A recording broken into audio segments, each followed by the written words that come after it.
versus Excitebike. We'll go ahead and give our thoughts. So I'll start because the reason why I wanted to make sure I'm starting this time is because quite simply, the fact that I'm doing this right now, this post commentary for this one, is also going to be rolling into my thoughts on Excitebike 1 as we were saying on stream, for the sheer reason that this is literally just a better version of the regular Excitebike, and there's literally no reason to go to that one. Like, no reason whatsoever. Yeah. So Excitebike and versus Excitebike, again, same exact games, but versus Excitebike is better. So I will spend my time talking about versus Excitebike, and I'll go into detail about what this one has that the other one doesn't. Main one is 2-player mode. There's a 2-player mode in versus Excitebike. The first one does not have that at all. So if you want to play multiplayer if you actually want to play a 2-player with friends, then this is the way to go. Also, if you're playing single-player mode by yourself, it's just an enhanced version of the single-player in regular Excitebike, and it even has music, so you get a little more as well. And then the track editor that you can use to like make your tracks better, or just make new multiplayer tracks for you and your friends, that's really cool. And then you could just roll that into multiplayer as well. I think, honestly, this is probably the definitive way to even play this game here on the Nintendo Switch even, because what you can do, we didn't do this in our play session, but what you can do is one person could take control, like the player one controls, make a course, and then the other player could make their own courses. And there's up to 4 slots, so each person can make 2 slots, and then just do that way. Presumably, one person would choose their course unless they think they could win someone else's courses. But either way, you have that freedom to do it that way. So there's a lot of possibilities here. It's just a lot there. And regular Excitebike literally has the single player 1 where you're just by yourself, single player 2 where you're just fighting against computer players, which is both included in versus Excitebike, and then a way worse track editor. Like, you literally just have to like hit like a letter and just like hope for the best. You have no idea what the letter is going to get you until you actually press it yourself. So you have to like memorize it. Whereas with versus Excitebike, you're seeing clear pictures of everything you're putting together on the course itself.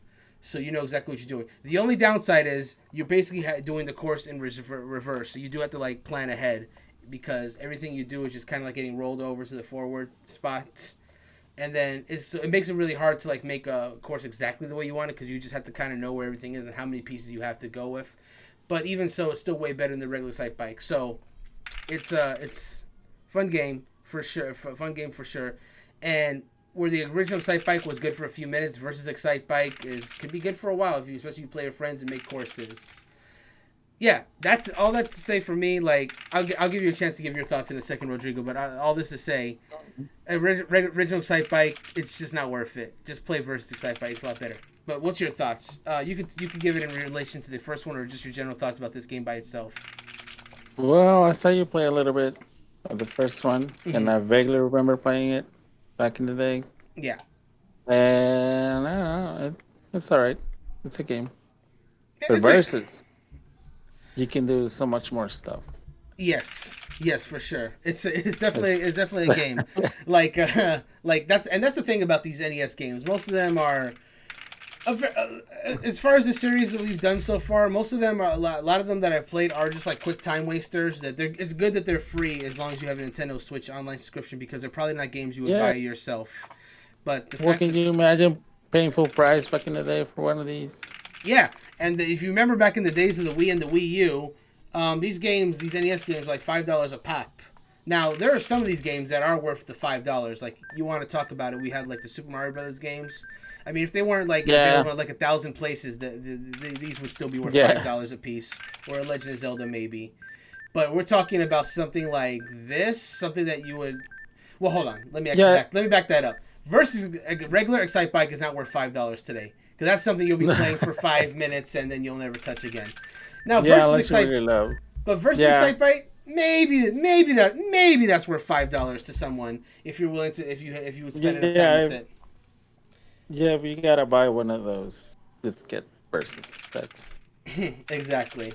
And again, this game was never localized before this release, so like a lot of American players never even got a chance to play this just improved version of Excitebike, which I'm glad that's finally available, because this is definitely the definitive way to play NES Excitebike, at least until they re-release Excitebike World Rally for the Wii, which is just the definitive version of that. But anyway, this has online play. It's out now.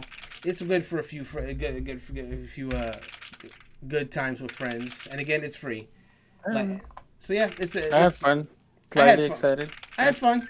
Definitely holds up significantly better than regular Excitebike. It could actually be kind of fun to play today for a little bit. Yeah, because you get to play with somebody else. You know. And even the single player is not too bad either. But single player you'll do for a few minutes and you won't be done. But versus Excitebike, I can see some people come back to that for two player for sure.